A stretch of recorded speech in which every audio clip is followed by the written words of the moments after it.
Hey there. So I wanted to come on and tell a little story. About a year ago, I was getting ready to move, and so I was opening up some boxes, and I came across an envelope, and and this envelope was written by my or this package was written by my grandfather, and it says, "For my children, I do pray that you will read it. I love you all, and I hope this will help you to learn the way to eternal life. Love, Dad." And I opened it up, and it was empty. I was super disappointed because I was at a point in my life that I just wanted to read something that came from my family, my ancestors, and just to get some insight, some information. I've been on my journey, my spiritual journey, literally my entire life. As far back as I can remember, I've been on this path to uncover the truth. So anything that I can find that came directly from my family would have been very important, but it was empty. So I just kind of chalked it up, well, disappointment. I must have lost it somewhere along the line. But fast forward to just a few days ago, I've moved, and now I'm wanting to purge all of this stuff that I never want to move again, and just clear out old energy. So I was going through some of the boxes and just toss, and I came across the writings, and they were just out of the packet. And I was so excited. And the way that it's written is really in a book format. Whether or not my grandfather wanted to actually publish a book, I don't know, but I do know that the way that he wrote it is in such a way that it's in a book format. So I've contemplated binding it and passing it out to, there's not a whole lot of family left. None of his children are here anymore, and he has some grandchildren that are still here. So I would just pass it to them, and anyone else that might want to read it, I just do it for them.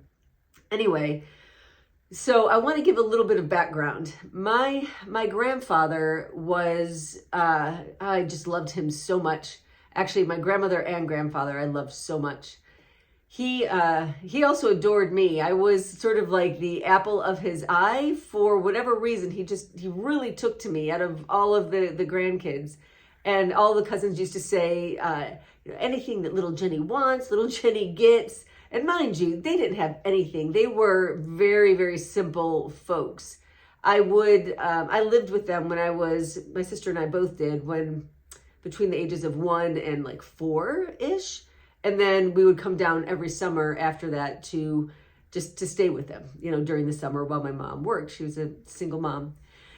And anyway, so I got to spend a lot of time with them. And again, super, super simple. When my grandfather was 14, between 12 and 14, he basically raised his siblings, and until they were at a point where they could stand on their own. And then he really ran away from home I think it was at 14. He didn't have an education past 5th grade.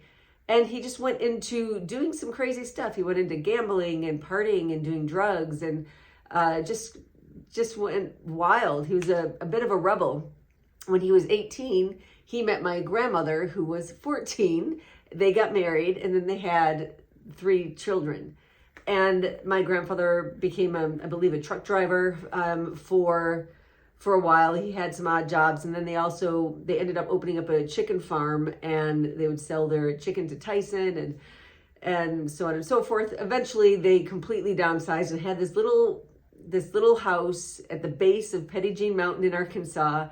And that's mostly what I remember, is going to that house. And they had this beautiful garden, and every day they would, gather the veggies from the garden, and that's what we would have for lunch. And there was always this massive lunch, and they had this huge table, and my grandfather would sit at the end of the table.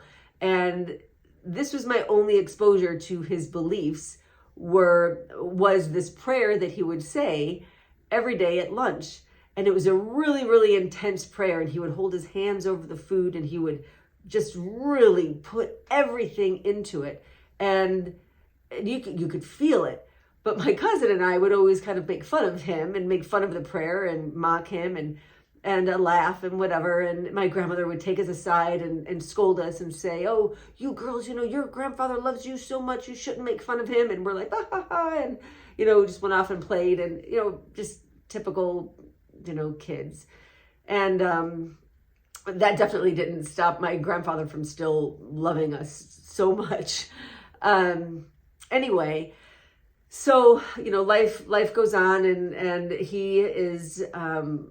he starts studying the Bible, like really intensely studying the Bible. And I would see that in the summertime a little bit. He would just sit at his spot at the table and just read, and it looked like he was taking notes. And I honestly didn't really notice what he was doing. I was always just into playing and being with my cousin and just being outside and not paying attention.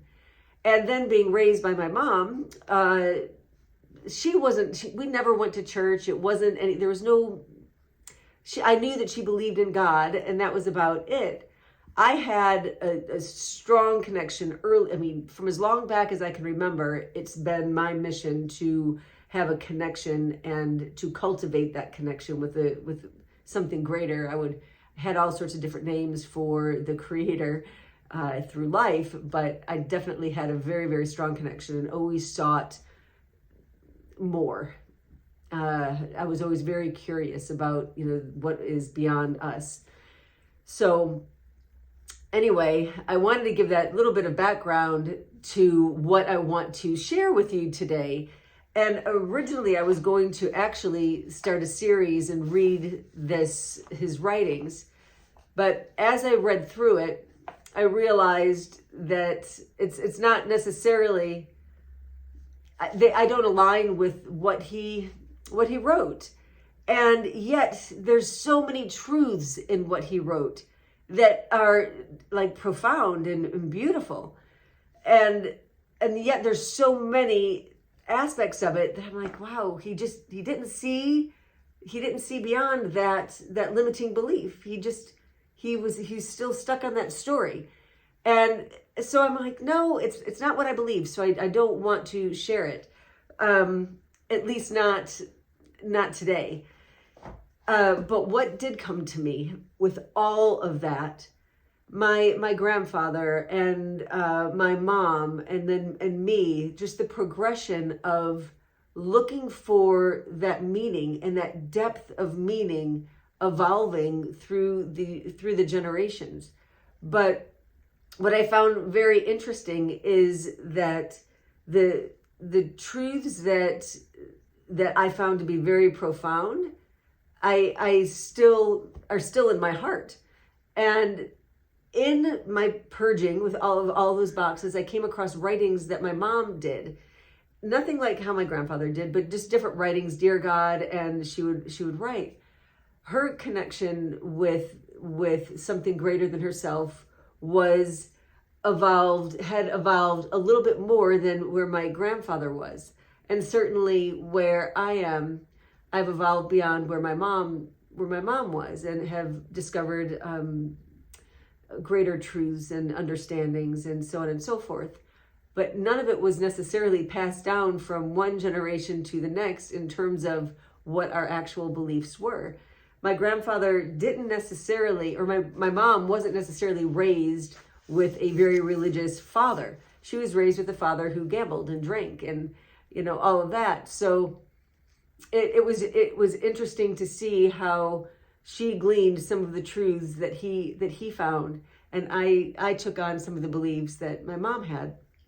And what came to me in a very big way, and it's not necessarily that I didn't really have this thought before, but it really landed on a much deeper level, is that we're all searching for meaning. We're all searching for the answers, to put meaning to this life, to make it make sense, especially if we have hardships or difficulties. We want to understand why. There has to be a reason why. Otherwise, we live in this callous, cold existence that is devoid of anything greater, of anything that is divine or beautiful or with meaning and purpose, we have to find that meaning and purpose in order for us to grow and to expand and to calibrate the seeming chaos of this world. And that's where it all lies. That's where our answers lie. It's in the truth that we seek. And it will be never-ending seeking. We can continue to seek and seek and seek and never embody the full truth of everything that is there.